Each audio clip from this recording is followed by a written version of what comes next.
factors affecting the resistance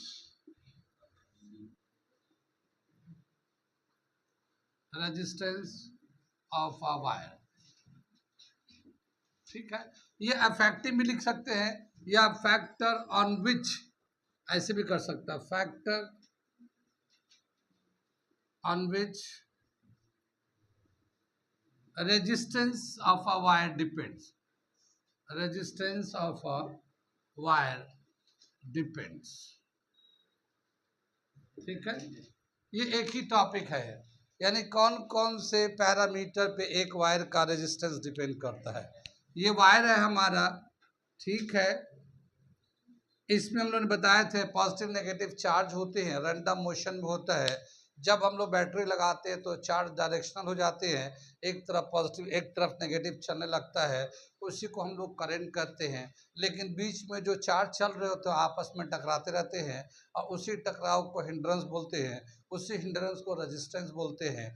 और हर wire में resistance होता है, किसी में कम होता है, किसी में ज़्यादा होता है। जिसमें ज़्यादा रेजिस्टेंस होता है वो बैड कंडक्टर होता है, जिसमें कम रेजिस्टेंस होता है वो गुड कंडक्टर होता है। कंडक्टर मेटल सभी कंडक्टर होते हैं, मगर उसकी कंडक्टिविटी डिपेंड्स करता है उसके रेजिस्टेंस पे। जितना ज़्यादा रेजिस्टेंस होगा उतना कम कंडक्टिविटी होगा, क्योंकि conductivity and resistivity are inversely related to each other. एक बढ़ेगा तो एक घटेगा। अगर कंडक्टिविटी ज़्यादा है इसका मतलब उसका रेजिस्टिविटी कम है। इतनी बात सुन में। अब ये जो वायर है, मोटा वायर भी हो सकता है, पतला वायर भी हो सकता है, ऐसे पतला वायर भी हो सकता है इस तरह से।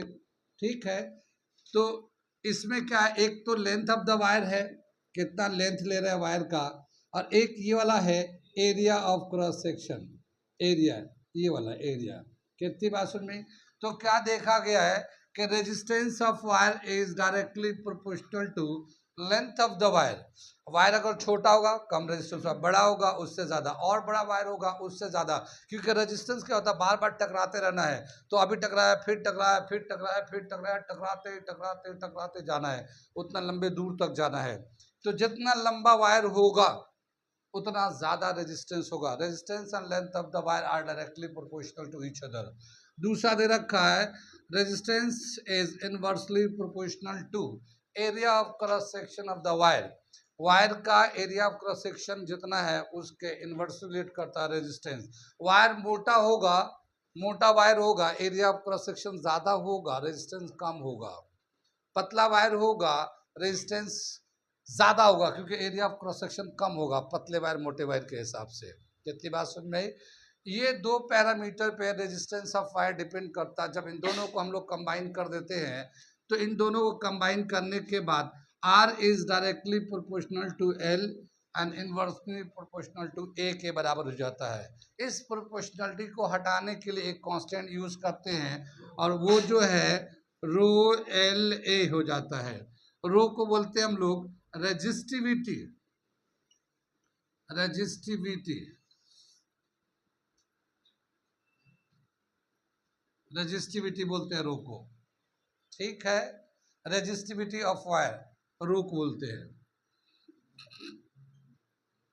आगे चले हम लोग, क्या बताया, मान लो एक वायर है जिसका लेंथ 1 यूनिट है और इसका एरिया ऑफ क्रॉस सेक्शन भी 1 यूनिट स्क्वायर है, 1 यूनिट स्क्वायर है।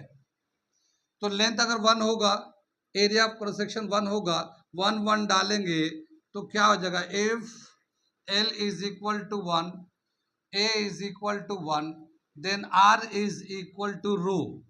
R जो है ना रेजिस्टिविटी के बराबर होगा। रेजिस्टेंस रेजिस्टिविटी के बराबर होगा कब, जब वायर का लेंथ 1 यूनिट होगा और एरिया ऑफ क्रॉस सेक्शन भी 1 यूनिट स्क्वायर होगा। तो उस वक्त जो रेजिस्टेंस होगा वही रेजिस्टिविटी कहलाता है। ठीक है, so resistance and resistivity are equal same when the resistance length of the wire is 1 and area of cross section is 1 unit square. कितनी बात समझ में आई। आगे चले, रेजिस्टेंस का यूनिट होता ओम। ठीक है, रेजिस्टेंस का यूनिट होता है ओम एंड रेजिस्टिविटी का यूनिट होगा ओम मीटर कैसे निकालेंगे हम, जरा सा इधर ये हेडिंग को मिटा दे, हेडिंग का काम खत्म हो गया।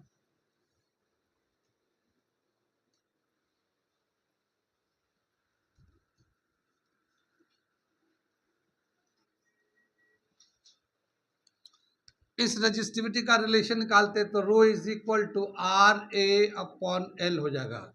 ये रो को रोकेंगे, ए यहाँ जाएगा, एल इसके नीचे जाएगा। और ये जो ना ओम होता है रेजिस्टेंस का, ये मीटर स्क्वायर लेंगे, एरिया का लेंथ का मीटर लेंगे, मीटर से मीटर कैसे, ओम मीटर। रेजिस्टिविटी का यूनिट होता है ओम मीटर, यूनिट भी याद रख लेना, ठीक है, सब पूछते रहता है। रेजिस्टिविटी दे रखा है कंडक्टर का, रेजिस्टिविटी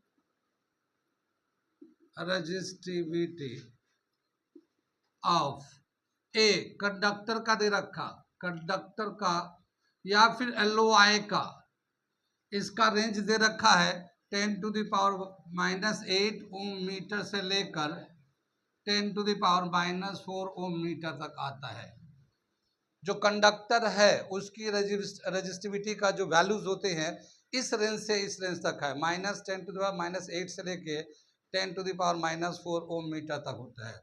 इंसुलेटर का होता है, इंसुलेटर जैसे रबर होता है, ग्लास होता है, उसका 10⁻12 ओम मीटर से लेकर 10⁻17 ओम मीटर तक आता है। ये रेंज भी याद कर लेना, एक टेबल दे रखा है उसका एनसीईआरटी के बुक में, उसी से मैं टेबल से बता रहा हूँ, मगर ये दो याद कर लीजिएगा, कंडक्टर का, इंसुलेटर का, रेजिस्टिविटी का रेंज कितना है, ये एक बार आ चुका है। ठीक है, आगे चले हम लोग। Resistivity of a conductor does not depend, ठीक है, does not depend on anything, ठीक है। रेजिस्टिविटी जैसे रेजिस्टेंस जो था, रेजिस्टेंस जो था लेंथ पे डिपेंड करता है, एरिया पे डिपेंड करता है, रेजिस्टिविटी किसी पे डिपेंड नहीं करता है। इसको हम लोग ऐसा कर सकते हैं, जैसे हम लोग किसी दुकान पे जाते हैं, इसका देखो ये रेट होता है और ये कॉस्ट होता है, जानते हैं इन दोनों में रेजिस्टेंस एंड रेजिस्टिविटी में क्या डिफरेंस है, रेजिस्टेंस में रेजिस्टिविटी में क्या डिफरेंस है, जैसे रेट एंड कॉस्ट में डिफरेंस है, जानते हैं रेट में और कॉस्ट में क्या डिफरेंस है, क्या समझ में आया। रेट जैसे ये एक पेन है, दिख रहा भैया ऑनलाइन वाले, ठीक है, ये पेन है, ये 20 रुपये का है, इसका रेट हो गया 20 रुपया, एक पेन लोगे 20 रुपया देने पड़ेंगे, ठीक है। मैं 2 लूँगा तो कितने दूंगा, 40 रुपये है, ये कॉस्ट हो गया, 2 का टोटल कॉस्ट हो गया। 3 लूँगा तो 60 रुपया दूंगा, मगर रेट कितना है, 20 रुपया ही है, इसको भी 20 रुपया लग रहा है, इसका भी 20 रुपया लग रहा है, इसका ये अब 60 नहीं रहा, ये टोटल जो होता है वो कॉस्ट हो जाता है। तो रेट जो होता है एक फिक्स होता है, और कॉस्ट जो है ना जितना हम लोग लेते हैं उसको टोटल करने के बाद कितना होता है। तो रेजिस्टिविटी जो है ना रेट के जगह पे है, यानी किसी भी वायर की रेजिस्टिविटी फिक्स रहता है एक पर्टिकुलर गिवन कंडीशन में, टेम्परेचर एंड प्रेशर पे रेजिस्टिविटी फिक्स होता। लेकिन अगर वायर का लेंथ बढ़ाए, घटाए, पतला करे, मोटा करे, रेजिस्टेंस चेंज होगा, रेजिस्टिविटी चेंज नहीं होगा, रेजिस्टिविटी उसका वही रहेगा, सिर्फ रेजिस्टेंस चेंज होगा वायर को मोटा पतला करते रहने से, छोटा कर देंगे, बड़ा कर देंगे, काट के छोटे छोटे पीस कर देंगे, तो उसमें रेजिस्टेंस डिफरेंस आएगा, रेजिस्टिविटी में कोई फर्क नहीं पड़ता। तो resistivity does not depend on any parameter at given condition. Given condition का मतलब जैसे टेम्परेचर है, प्रेशर है, क्योंकि टेम्परेचर से तो बहुत लोगों के बहुत कुछ बदल जाते हैं, ठीक है। टेम्परेचर जब बढ़ता है तो हमारे बॉडी का भी टेम्परेचर बढ़ता है, पसीने निकल रहा है, तो सोचने का संतुलन बिगड़ने लगता है। तो आदमी के साथ ऐसा होता है, मेटलों के साथ भी ऐसे ही होता है, क्या, क्योंकि जिसका रेजिस्टेंस जितना होता है, अगर टेम्परेचर बढ़ता है तो रेजिस्टेंस भी बढ़ने लगता है, पता है कि नहीं। ओम्स लॉ फॉलो करना बंद कर देता हायर टेम्परेचर पे। ओम्स लॉ छोटे टेम्परेचर पे वैलिड है कंडक्टर में, जैसे टेम्परेचर बहुत ज़्यादा होने लगेगा 100, 200, 300, वो ओम्स लॉ वैलिड नहीं करता, रेजिस्टेंस बढ़ने लगता है। वो लाइन जो ना स्ट्रेट लाइन जो बनाया था ग्राफ ओम्स लॉ का, वो स्ट्रेट नहीं जाता, कर्व होने लगता है। कितनी बात समझ में आई। तो रूम टेम्परेचर या गिवन कंडीशन में रेजिस्टिविटी कांस्टेंट रहता है, रेजिस्टेंस जरूर चेंज हो जाएगा अगर आप उसका पैरामीटर चेंज करते हैं। तो पैरामीटर का मतलब लेंथ को कम कर रहे हैं, छोटा कर रहे हैं, बड़ा कर रहे हैं, और कुछ कर रहे हैं, जो करना चाहते हैं करते हैं। हमारी आदत ऐसी है हम लोग की, ठीक है ना, बस मौका मिलने की बात है, जो चाहे वो कर लेते हैं। मिटा दे इसे, इतना समझ में आ गया। अगला एक सवाल दे रखा है इसी जगह, वो सवाल मैं करा देता हूँ। एक वायर है, उसका रेजिस्टेंस है 4 ओम। मिटा, क्या दे रखा है, एक सवाल दे रखा, क्वेश्चन दे रखा है, एक वायर है, इसका रेजिस्टेंस है, रेजिस्टेंस ऑफ 4 ओम, ठीक है, 4 ओम दे रखा रेजिस्टेंस। इस वायर का लेंथ जो था एल था, इस लेंथ को हाफ कर देते हैं, इसका लेंथ हाफ कर देते हैं, यानी इतना लेंथ कर देते हैं, ठीक है। और इसका area of cross section double कर देते हैं, यानी अब जो लेंथ है पहले वाले लेंथ का तो आधा हो गया, और अब जो एरिया ऑफ क्रॉस सेक्शन है ट्वाइस है, 2a है। तो अब इस वाले वायर का कितना रेजिस्टेंस होगा? क्वेश्चन समझ में आया? A wire having resistance of 4 ohm, length L and area of cross section A. If length becomes half and the area of cross section becomes twice, what will be the new resistance? New resistance कितना हो जाएगा? अब नया resistance बताना है, R dash कितना हो जाएगा? कितनी बात सुन में आई? आगे चले पीछे चले, तो पहले जो रेजिस्टेंस था वो था रो एल ए था, मैं करके दिखा रहा हूँ। कितनी बात सुन में आई? रेजिस्टेंस रो एल अपॉन ए, ये तो पहले तो था, और आगे क्या बताया कि जो नया रेजिस्टेंस होगा रो एल डैश ए डैश, जो एम एल में चेंज हो रहा है, ए में चेंज हो लिख देते हैं, ये रो तो इतना ही रहता, रो चेंज नहीं होता। अब क्या होगा, रो लेंथ क्या होगा, एल बाई 2 हो गया है, और ए क्या हो गया, 2a के बराबर हो गया। ये इसका नीचे वाला 2 इसके और नीचे चला जाएगा, रो एल ए, और ये 1/4 यहाँ पे ले लिया, ये 2 नीचे आएगा, 2a 4 आ जाएगा, तो 1/4 रो एल बाई ए, ये आ जाएगा 1/4, ये आर के बराबर होगा, rho L by A R के बराबर होगा। तो ये पहला वाला रेजिस्टेंस हो गया, और ये 1/4 था, पहला रेजिस्टेंस 4 ओम था, इसे डाल के क्या, तो अब जो रेजिस्टेंस होगा 1 ओम हो जाएगा। कितनी बात समझ में? आगे चले पीछे चले, ऐसे ही और भी बहुत सारे सवाल है, रेजिस्टेंस को यानी कि वायर को छोटा करे, बड़ा करे, और मोटा करे, पतला करे, उसका क्या इफेक्ट होगा, तो उसका इसी तरह से सवाल बनते चलते रहते हैं। आगे चले हम लोग, एक वायर को जितना इसका लेंथ है और जो एरिया ऑफ क्रॉस सेक्शन है, इसको खींच कर डबल कर दिया। अब नया रेजिस्टेंस कितना होगा, बढ़ेगा या घटेगा, पहले इतना ही बताना है। एक वायर था, उसका जितना लेंथ था उसके लेंथ को हमने खींच के डबल कर दिया, लेंथ को डबल कर दिया। अब उसका रेजिस्टेंस बढ़ेगा घटेगा, उतना ही रहेगा। मिटा दे, हाँ जी बोलो, क्या होगा इसका? रेजिस्टेंस बढ़ेगा घटेगा? पहले इसका लेंथ इतना था, तो इसका जो रेजिस्टेंस था रो एल बाई ए था इसका, ठीक है, ये रेजिस्टेंस था। अब इसको खींच के डबल कर दिया लेंथ, तो अब जो नया लेंथ है 2l के बराबर है, मगर इसका एरिया ऑफ क्रॉस सेक्शन क्या हो जाएगा, ये इसका जितना एरिया था ये वाला इतना एरिया था मान लो, अब खींच के डबल करेंगे तो ये बहुत पतला सा हो जाएगा, पतला सा हो जाएगा, इसका एरिया और कम हो जाएगा इससे, तो एरिया ऑफ क्रॉस सेक्शन कम हो जाएगा इसका। कितनी बात में? तो क्या दे रखा है, जो नया रेजिस्टेंस होगा वो अपॉन पुराना resistance is equal to N square है। ये मैं फॉर्मूला डायरेक्ट लिखता हूँ, आपके कोर्स में नहीं है, मैं लिख के दिखा रहा हूँ। एन स्क्वायर है, क्या मतलब हुआ, जितना टाइम्स लेंथ को चेंज करेंगे उतना ही टाइम्स को स्क्वायर कर दिए, उतना रेजिस्टेंस हो जाएगा। अभी हम लोगों ने क्या किया है, लेंथ को डबल कर दिया, तो अब यहाँ पे क्या कर लेंगे, 2 डालेंगे, 2 एन का वैल्यू 2 लेंगे, डबल किया ना, 2 का स्क्वायर कर देंगे इसका, ये आ जाएगा 4, और नया जो रेजिस्टेंस होगा 4 इंटू ओरिजिनल रेजिस्टेंस के बराबर होगा। कितनी बात समझ में? आगे चले पीछे चले, ये फॉर्मूला है, डायरेक्ट याद कर लो, कोई ज़रूर नहीं आएगा, ये आपके कोर्स में नहीं है, मैं तो ऐसे ही बता रहा हूँ, यहीं पे ये क्वेश्चन है। आगे चले, एक वायर था जितना लेंथ का था, उसको हम लोगों ने पिघला के उसको आधा कर दिया, जितना पहले उसका लेंथ था पिघला कर फिर उसका आधे लेंथ का बराबर बना दिया। तो अब नया रेजिस्टेंस कितना होगा, तो पहले जितना था वो तो एल था, अब हमने बना के L/2 कर दिया, एल डैश जो है L/2 कर दिया। ठीक है, तो नया रेजिस्टेंस अपॉन पुराना resistance is equal to N square, क्योंकि लेंथ में चेंज कर रहे हैं हम लोग। एन का वैल्यू कितना हो जाएगा 1/2, क्योंकि लेंथ जो है ना आधा कर दिया है, लेंथ को आधा कर दिया तो आधे का स्क्वायर कर देंगे। और ये आर जो था ये यहाँ चला जाएगा 1/4 इंटू आर आ जाएगा। ठीक है, ये जो था आर यहाँ गया तो 1/4 हो गया, आर यहाँ चला गया। यही क्वेश्चन था जो अभी हम लोगों ने किया था, वो जो पहले वायर था जितना लेंथ था उसका लेंथ का आधा किया था हम लोगों ने, जो अभी हम लोगों ने क्वेश्चन किया था शुरू, तो वो 1/4 हो गया था वो। किसमें? हाँ, इसमें एरिया ऑफ क्रॉस सेक्शन बढ़ जाएगा, उसको सिंप्लीफाई करेंगे तो वो इसी तरह से फिर आता है। ठीक है, कितनी बात सुनते, यहाँ पे एक शॉर्ट फॉर्मूला है, जितना टाइम्स लेंथ को बढ़ा दे घटा दे उतना ही का एन का वैल्यू ले लेंगे, एन का वैल्यू लेकर डाल देंगे। मान लो एक वायर था, उसको हम लोगों ने लेंथ खींच के 3 गुना कर दिया, तो एन का वैल्यू कितना 9, 3 एन का वैल्यू 3 लेंगे और 3 का स्क्वायर करके 9 टाइम हो जाएगा। ठीक है, तो इस तरह से नया रेजिस्टेंस अपॉन पुराने रेजिस्टेंस इस तरह से है।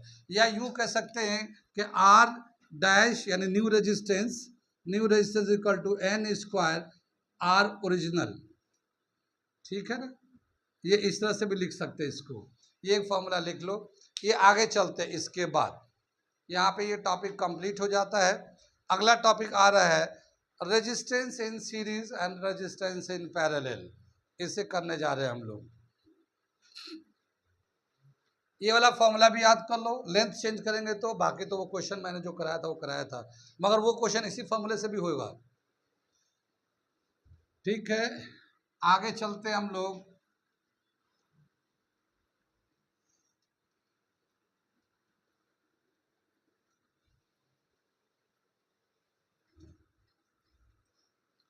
अगला दे रखा है ग्रुपिंग ऑफ रेजिस्टेंस, टाइटल दे रखा है, हेडिंग दे रखा है, और वो 2 ग्रुप दिखाते हैं, ग्रुपिंग ऑफ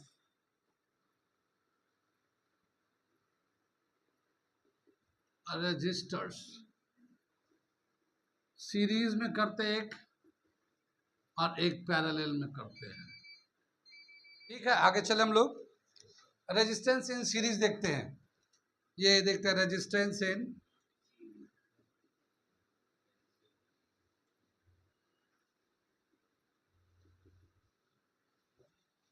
क्या दे रखा है, ये एक रेजिस्टेंस है, ये दूसरा रेजिस्टेंस है, ये तीसरा रेजिस्टेंस है, ये हमारा बैटरी है, ये एक हमारा स्विच है।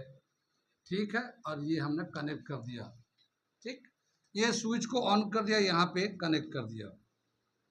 जैसे ऑन करेंगे करंट इधर से चलने लगेगा आई। ठीक है, ये करंट इधर से जाएगा, यहाँ से भी आई जाएगा, यहाँ से भी आई जाएगा, यहाँ से भी आई जाएगा।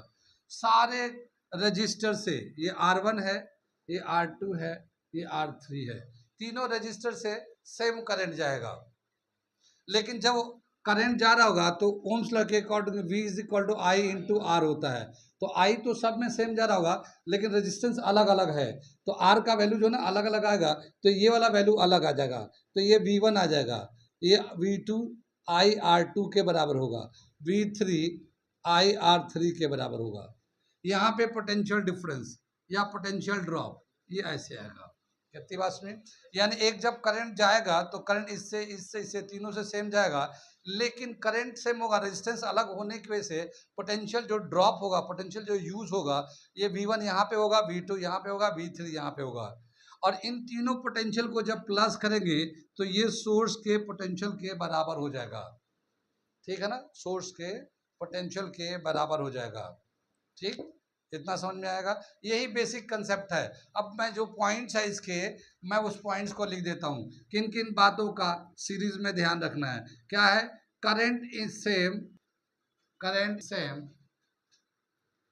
इन ऑल रजिस्टर, दिख रहा है पीछे वाले बच्चों को, होता है potential, potential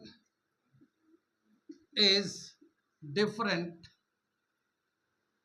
and different register, different register, अलग अलग रजिस्टर में अलग अलग पोटेंशियल ड्रॉप होगा। Potential drop, sum of all potential drop, sum of all potential drop is equal to potential of the source, potential of the source, source के potential बराबर होगा। ठीक है, यानी कि V1 V is equal to V1 plus V2 plus V3। ठीक, V जो होता V1 plus V2 plus V3 हो जाएगा। आगे चले, V जो होता ना I करंट इंटू रेजिस्टेंस के बराबर होता है, करंट इंटू रेजिस्टेंस के बराबर होता है। तो I into R S, I into R1 plus I into R2 plus I into R3। Current सब में सेम है, इसीलिए हमने आई सब में आई लिखा है। जो सोर्स का करंट होगा, जो सोर्स का करंट होगा वही करंट सब में होगा। तो देखो यहाँ सोर्स के साथ लिखा है और ये करंट सब में बराबर लिख दिया है। कितनी बात समझ में आई? आगे चले हम लोग, क्या दे रखा है ये, आई सब में से कॉमन निकाल लो, आई सब में से कॉमन निकाल लो। तो I R S is equal to I R1 plus R2 plus R3। ठीक है, आई से आई कैंसिल हो जाएगा, R S is equal to R1 plus R2 plus R3। ठीक है, यानी ये जो रेजिस्टेंस है, resistance in series, R S for series, so resistance in series is equal to sum of resistance of all resistor. जितने भी register connect किए गए हैं उन सब के रेजिस्टेंस को सम कर दो तो सीरीज में इक्विवेलेंट के बराबर होगा। तो क्या होता है, equivalent resistance, resistance in series RS is equal to sum of register of each resistance, resistance of each register। ठीक है ना, सभी रजिस्टर का जितने रेजिस्टेंस है सबको प्लस कर दो तो वो इक्विवेलेंट रेजिस्टेंस के बराबर होता है सीरीज में। कितनी बातें समझ में आई? आगे चले, पीछे चले, ये दे रखा है, ये R1 जो है 5 ओम का दे रखा है, R2 जो है ना 10 ओम का दे रखा है और R3 जो है ना 25 ओम का दे रखा है। ठीक है, तो इक्विवेलेंट रेजिस्टेंस कितने हो जाएंगे? ठीक है, 25 प्लस 10 प्लस 5 40 ओम का हो जाएगा। ओके, आगे चले हम लोग, ये हो गया हमारा रेजिस्टेंस इन सीरीज। जब कभी रजिस्टर सीरीज में होता है तो इक्विवेलेंट रेजिस्टेंस निकालते हैं और फिर उसको कैसे निकालते हैं, सबको सम कर देते हैं।